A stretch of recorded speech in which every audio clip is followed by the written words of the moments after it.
So friends, how are you? I hope all of you are doing well and enjoying life. But have we ever thought about those who aren't having fun and all the things that happen to them that no one even considers?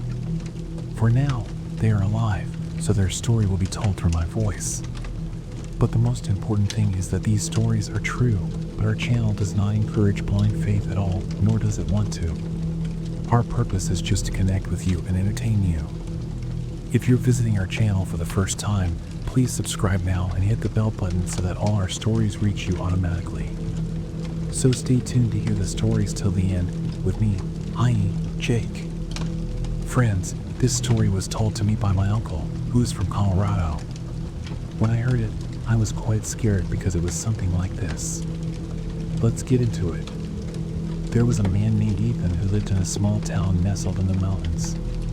His house was unique, as it was said that the forest began right at his backyard. One day, Ethan and a few of his friends decided to throw a party at his place. Usually, Ethan had never hosted anything like this before, so it was a big deal for him. Ethan bought some steak from the market and started preparing it. Around 7 o'clock, when it was dark, everyone arrived at Ethan's house. He was home alone that night, and the drinking began. Everything was going well until about 9 o'clock, when the laughter started to fade. When everyone got up to leave, Ethan insisted they stay the night. They all made excuses and left. Now Ethan was alone. Due to the high level of intoxication, he covered the leftover steak and set up his bed, preparing to sleep. He fell asleep easily. About 2 hours later, Ethan began to hear a constant sound in his ears. It was the sound of utensils clinking. He thought it might be a raccoon. Ethan kept sleeping, but the sound persisted, almost like someone was eating. But he was sure he was alone. Ethan kept sleeping, but the sound persisted, almost like someone was eating. But he was sure he was alone. Worried about the noise, Ethan grabbed a flashlight from under his pillow and decided to investigate. As soon as he turned the flashlight towards the pan, he quickly turned it off again, his heart racing. The room fell silent. The figure he saw was like a dark shadow, hunched over the pan, devouring the steak as if it hadn't eaten in years. Ethan was frozen in fear. He managed to get up and slowly moved towards the light switch with trembling feet. With a prayer in his mind, he pressed the button. As the light flickered on, he saw the figure sitting there, staring back at him. In a flash, it turned and bolted out the window, its face twisted in terror. Ethan quickly threw the pan out of the house and kept the lights on. But he couldn't sleep the rest of the night, haunted by the experience. From that day on, Ethan never cooked steak in his house again. If you were in Ethan's place, what would you do? Let me know in the comments. Now, let's move on to another story. This next story is from my grandfather, who was about 50 years old at the time. My name is Ryan, and I'm from the Midwest. In our region, we have a deep respect for nature and the spirits that inhabit it. Once, there was a man in our town who often traveled to nearby villages for spiritual gatherings.